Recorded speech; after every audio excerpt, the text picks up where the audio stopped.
Dicen que todo presidente enfrenta presiones, pero lo que ocurrió con Rafael Correa en 2008 no fue simplemente presión política, ni un consejo mal dado, ni un intento de negociación. Fue algo distinto, más silencioso, más calculado y, para muchos, más peligroso. Porque ese año, cuando Correa aún construía su imagen como líder fuerte, directo y sin filtros, hubo un grupo que creyó que podía controlarlo desde adentro, moldearlo a su conveniencia y dirigir su gobierno como si fuera una marioneta que ellos mismos habían colocado en el escenario. Y según quienes estuvieron cerca de él por esos días, la forma en que intentaron hacerlo fue tan sorprendente que cuando Correa lo recuerda, aún dice que ese fue el momento exacto en el que descubrió que el poder real no estaba solo en Carondelet, sino en manos de quienes jamás se presentaban frente a las cámaras. Y antes de seguir, pregúntese algo. ¿Qué tan fuerte debe ser la manipulación para que un presidente, recién electo, confirme que no todos los que lo rodeaban querían su éxito? Porque esa es justamente la historia que vamos a desenterrar hoy, la historia de cómo, desde su primer año de gobierno, Correa vio el rostro de un plan que, si hubiera aceptado, habría cambiado para siempre el rumbo político del Ecuador. Todo comenzó en un día que muchos recuerdan como rutinario, pero que Correa siempre describe como extraño. No había protestas masivas, no había crisis económica extrema, no había escándalos mediáticos en curso, y justamente por eso, lo que pasó llamó tanto la atención. Correa recibió un aviso de su equipo más inmediato. Debía asistir a una reunión urgente con varios representantes técnicos y asesores externos que, aparentemente, traían un informe crucial para el futuro económico del país. Sin embargo, algo lo inquietó desde el principio. No recordaba haber pedido ese informe, no reconocía a todos los nombres que estaban en la lista de asistentes, y la hora escogida, demasiado temprano, casi incómoda, parecía elegida para evitar ser vista por ojos curiosos. Aún así, acudió, porque un presidente no puede permitirse ignorar una alerta económica. La sorpresa llegó cuando entró en esa sala. Allí no estaban únicamente los técnicos económicos habituales, sino personas que, según él mismo contaría años después, jamás habían tenido una reunión directa con él. Personas que hablaban con un tono extraño, demasiado confiado, como si supieran algo que él aún no sabía. Lo que le presentaron fue un documento grueso, lleno de gráficos, proyecciones y advertencias. Un informe que afirmaba, con un dramatismo perfectamente calculado, que si Correa no tomaba ciertas decisiones económicas de inmediato, el país entraría en un colapso inevitable. Le planteaban un escenario casi apocalíptico: caída del crédito internacional, fuga de inversión, desplome del empleo, riesgo de desestabilización social. Todo eso en apenas unas páginas iniciales. Cualquier presidente, especialmente uno nuevo, sentiría preocupación. Pero lo que llamó la atención de Correa no fue el contenido, sino la actitud de quienes estaban en la sala. Hablaban como si la decisión ya estuviera tomada. Como si él solo tuviera que firmar. Como si su rol fuera únicamente validar un plan preparado por otros. Y fue ahí cuando algo no cuadró. En primer lugar, porque Correa conocía las cifras internas, y muchas de las proyecciones que le mostraban eran exageradas o directamente falsas. Y en segundo, porque los supuestos beneficios del plan no eran para el país, sino para ciertos sectores muy específicos, sectores que siempre habían presionado a cualquier gobierno que intentara mover el tablero económico. Pero lo más inquietante no estaba en el informe, sino en los silencios. Cada vez que Correa hacía una pregunta técnica precisa, los asistentes evitaban responder. Cambiaban el tema, llevaban la conversación hacia urgencias inventadas o buscaban presionarlo emocionalmente con frases como «Usted debe comprender lo que está en juego. Si no actúa ahora, la responsabilidad histórica caerá sobre su gobierno, o si rechaza el plan, Ecuador sufrirá consecuencias irreversibles». Era chantaje maquillado de asesoría. Y este es el primer gran gancho de esta historia, porque años después, cuando Correa relató este episodio, afirmó que ese día entendió que había llegado al poder sin darse cuenta de que existía una estructura paralela que pretendía gobernar por encima de él. Una estructura que no buscaba negociar, sino dirigir. Una estructura que, según él, creía que podía educarlo y orientarlo como si fuera un alumno que necesitaba guía. Pero lo que ellos no anticiparon es que Correa no era un político tradicional. No buscaba quedar bien con las élites, ni necesitaba su aprobación. Y cuando le empezó a hacer preguntas más profundas, a exigir legitimidad documental y a cuestionar las intenciones detrás del informe, las tensiones comenzaron a subir. Lo más fuerte de ese momento no fue el informe en sí, sino lo que vino después. Cuando Correa pidió ver las fuentes originales de los datos, los rostros en la sala cambiaron. Se miraron entre sí, algunos suspiraron, otros sonrieron nerviosamente. Era evidente que no esperaban ese tipo de reacción. Ahí entendió que esa reunión no era un análisis técnico, Era un intento de imposición. Y ese intento, como luego descubriría, venía acompañado de un movimiento mediático perfectamente sincronizado. Esa misma semana, varios medios nacionales empezaron a hablar de un supuesto riesgo económico inminente en Ecuador, usando exactamente las mismas frases del informe secreto. Analistas que nunca habían tenido acceso directo a Carondelet repetían las mismas advertencias. Y figuras públicas asociadas a ciertos grupos económicos hablaban como si supieran más que el propio presidente. El mensaje implícito era claro: si Correa no hace lo que queremos, el país se derrumba, y será su culpa. Pero lo que ellos no sabían es que Correa ya había empezado a investigar por su cuenta. Había pedido documentación original a su propio equipo, había convocado economistas independientes y había rastreado el origen de algunas de las cifras manipuladas. Y lo que descubrió fue impactante: varias de las recomendaciones no eran nuevas. Eran exactamente las mismas que sectores financieros habían intentado imponer a gobiernos anteriores, desde décadas atrás, usando siempre la misma estrategia: miedo, urgencia y presión coordinada. La diferencia es que, en esos gobiernos, muchos habían cedido. Correa no.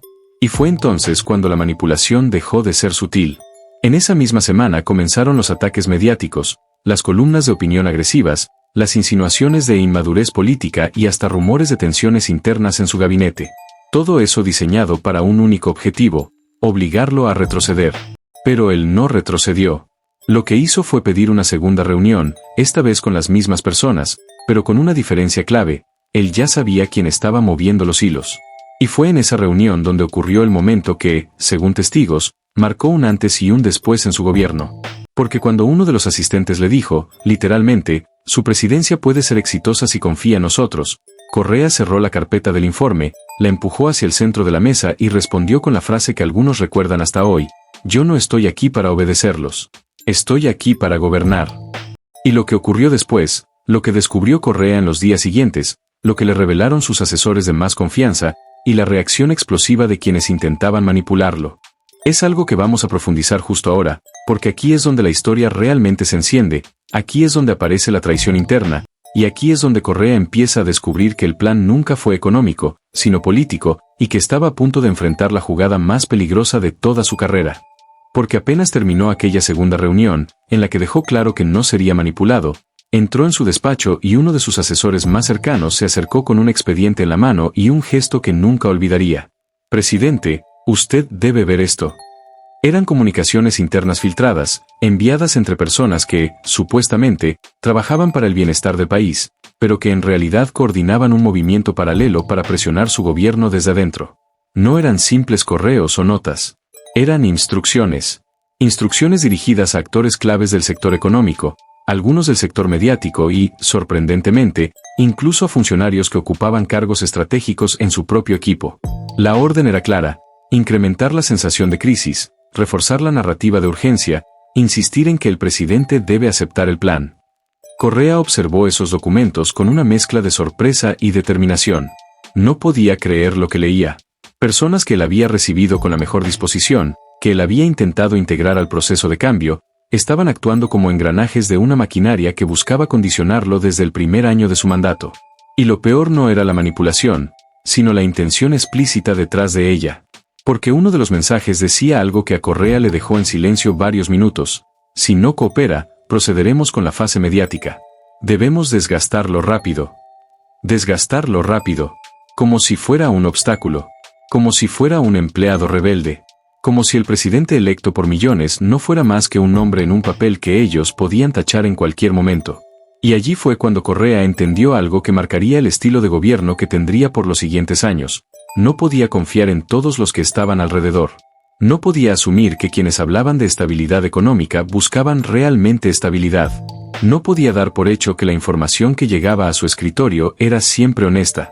Descubrió, en resumen, que el poder real del Ecuador no solo se medía en votos ni en instituciones, sino en los intereses silenciosos que operaban al margen, esperando que el presidente se alineara a su agenda.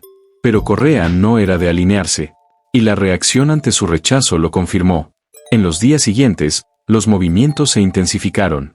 Aparecieron artículos de opinión escritos por personas que jamás habían tenido acceso al análisis técnico del gobierno, pero que repetían el mismo guión: el presidente está tomando decisiones emocionalmente, Correa debe escuchar a los expertos, si el presidente no rectifica, Ecuador enfrentará una tormenta económica.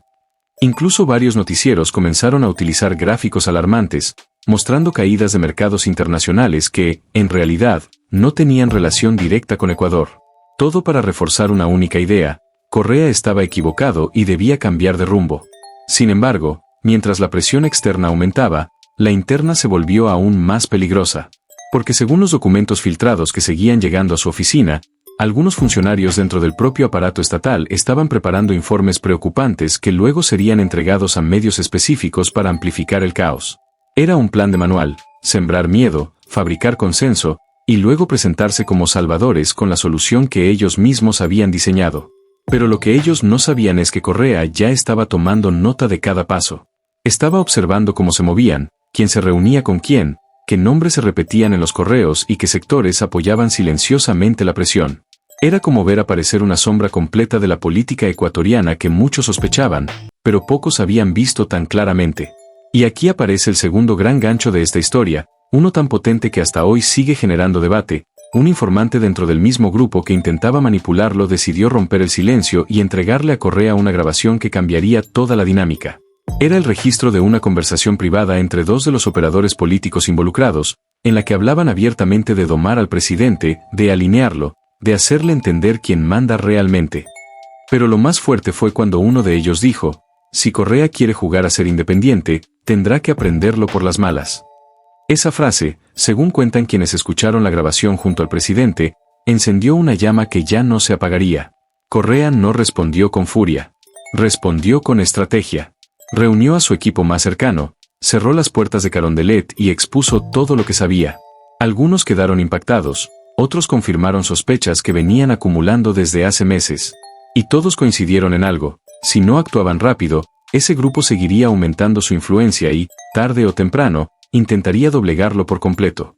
Pero lo que más sorprendió a su equipo fue que Correa no habló de represalias inmediatas. Habló de cautela, de preparación, de entender a profundidad quién estaba detrás, quién financiaba el movimiento, quién lo ejecutaba y cuál era el objetivo final. Porque si algo tenía claro es que ese tipo de poder nunca actúa por impulsos, sino con cálculo. A partir de ese momento, Correa comenzó a actuar en silencio. No reveló públicamente la manipulación. No denunció a nadie en ese momento. Al contrario, siguió asistiendo a reuniones, escuchando propuestas, evaluando informes. Pero esta vez, observaba los gestos, las palabras, las urgencias sospechosas. Esta vez, no solo veía datos, veía intenciones. Y, poco a poco, el mapa del verdadero conflicto comenzó a dibujarse frente a él. Porque mientras algunos intentaban presionarlo para adoptar medidas impopulares que beneficiarían a terceros, otros buscaban obtener acceso a ministerios clave. Y otros, más ambiciosos aún, buscaban posicionar candidatos para ocupar roles estratégicos en su gobierno, para así influir desde adentro. Todo con un objetivo mayor: convertir la presidencia en una figura decorativa. Pero la historia no termina aquí.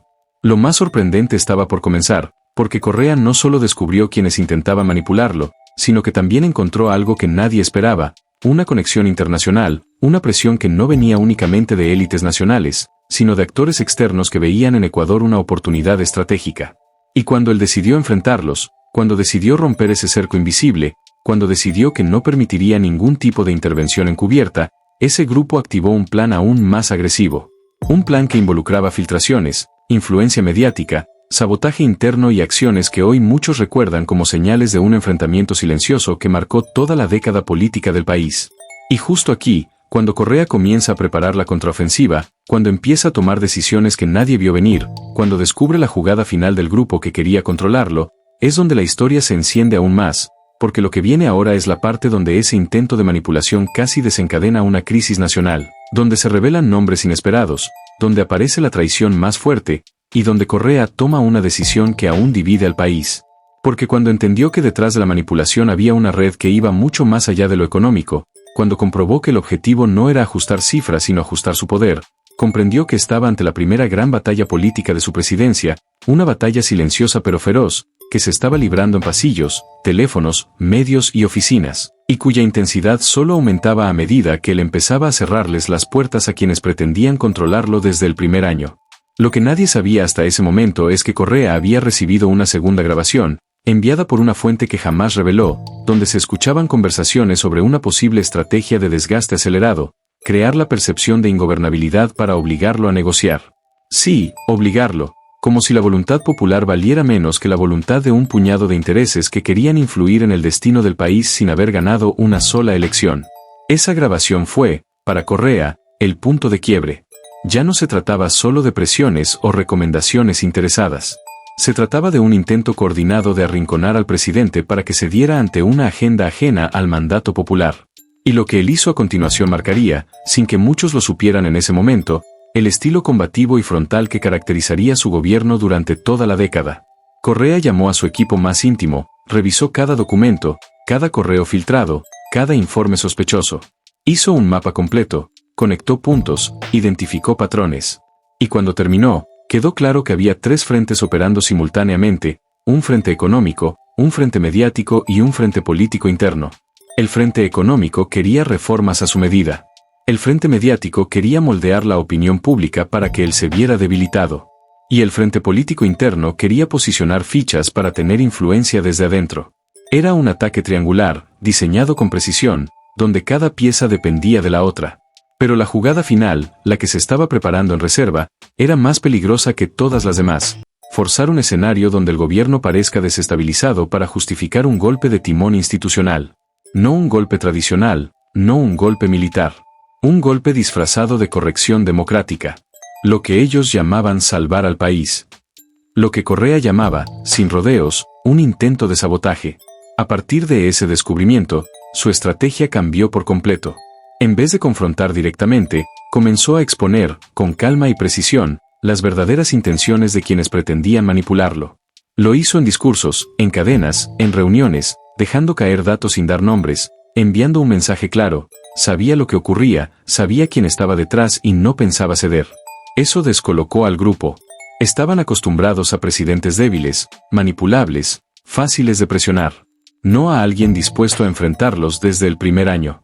Y entonces, ante esa resistencia inesperada, activaron su última carta, una campaña de miedo económico, un bombardeo mediático constante, titulares apocalípticos, análisis exagerados. Todo para generar la sensación de que el país iba rumbo al abismo, a menos que el presidente aceptara ajustarse a su libreto. Pero mientras esto ocurría afuera, adentro pasaba a algo incluso más delicado. Uno de los operadores internos, un funcionario que llevaba meses actuando como puente entre los intereses externos y ciertos sectores estatales, cometió un error que lo terminaría exponiendo por completo. Envió un mensaje equivocado a la persona equivocada, y ese mensaje terminó en manos de alguien del círculo cercano a Correa. En ese mensaje se detallaba el plan completo, qué debía decir, qué informes debían ser corregidos, qué narrativa debían reforzar los medios aliados, y lo peor de todo, cómo debían medir la reacción del presidente para calcular el siguiente paso. Cuando Correa vio ese mensaje, entendió que el juego ya no podía seguir en silencio. Había llegado el momento de mover las fichas. Lo que hizo después es algo que aún hoy divide a muchos ecuatorianos. En vez de aceptar presiones, en vez de buscar acuerdos con quienes lo querían controlar, decidió enfrentar el problema desde la raíz. Reorganizó equipos, cambió ministros, revisó contratos, transparentó cifras y, sobre todo, decidió poner límites donde muchos pensaban que nunca se atrevería. Ese fue el momento en que varios sectores comenzaron a llamarlo confrontacional, autoritario, conflictivo. Pero lo que pocos dijeron es que esa confrontación no surgió del ego ni del capricho, sino del intento calculado de manipularlo desde los primeros meses de su gobierno. Y aquí es donde ocurre uno de los episodios menos conocidos, pero más reveladores. Una reunión secreta en Carondelet, a puerta cerrada, entre Correa y 2 de los actores principales de la presión económica. Aquella reunión no quedó registrada en la agenda oficial. No hubo cámaras. No hubo minutos. Solo 3 personas. Según quienes conocieron detalles después, uno de los visitantes le dijo algo que pretendía sonar como consejo, pero que para Correa sonó como advertencia. Presidente, si usted insiste en este camino, el país podría sufrir consecuencias graves. A lo que él respondió, sin levantar la voz, las consecuencias graves las sufre el país cuando el presidente deja de ser presidente para convertirse en empleado de ustedes. Esa frase selló la ruptura definitiva. Desde ese día, las presiones aumentaron, sí, pero también aumentó algo más poderoso, la convicción del presidente de que no permitiría que intereses externos definieran el rumbo del país. Y esa convicción lo llevó a tomar decisiones que marcaron la política ecuatoriana por años. fortalecer instituciones, enfrentar monopolios, regular sectores estratégicos, recuperar espacios del Estado y redefinir la relación entre el gobierno y los grupos económicos. No todos estuvieron de acuerdo. No todos lo apoyaron. Pero la jugada era clara. Si en 2008 intentaron manipularlo, su reacción sería demostrar que no había llegado al poder para obedecer, sino para gobernar. Y aunque hoy se discuten los resultados, aunque algunos lo critican y otros lo defienden, aunque las lecturas cambian según la ideología de cada quien, algo es indiscutible: aquel intento de manipulación cambió el rumbo de su presidencia. Y cambió también al presidente. Fue el momento en que dejó de ser un recién llegado al poder y se convirtió en una figura capaz de enfrentar intereses que otros ni siquiera se atrevían a mencionar. Fue el punto donde algunos grupos entendieron que él no sería un intermediario, sino un obstáculo. Y donde otros sectores, especialmente la gente que lo apoyó, confirmaron que no se había equivocado eligiéndolo. Por eso, cuando hoy se habla de su carácter firme, de su estilo directo, de su manera frontal de gobernar, muchos no saben que ese estilo nació en 2008, en medio de un intento silencioso de manipulación que pretendía cambiar el rumbo del país sin que nadie lo supiera. Lo que no sabían es que Correa no solo iba a descubrirlo, sino que iba a enfrentar esa jugada con una decisión que aún resuena en la historia política del Ecuador. Y lo más impresionante de todo es que este episodio, aunque muchos lo han olvidado, sigue siendo la clave para entender por qué el expresidente defendió con tanta fuerza la soberanía, la institucionalidad y el mandato popular durante toda su administración. Y ahora que conoces esta parte de la historia, ahora que sabes cómo se movieron las piezas detrás del telón, ahora que viste cómo un intento de manipulación casi cambia el destino del país, queda una sola pregunta: ¿quién tenía razón? ¿Los que querían controlarlo o el que se negó a ser controlado? Déjame saberlo en los comentarios. Tu opinión es clave para entender esta historia que aún sigue viva en el debate nacional.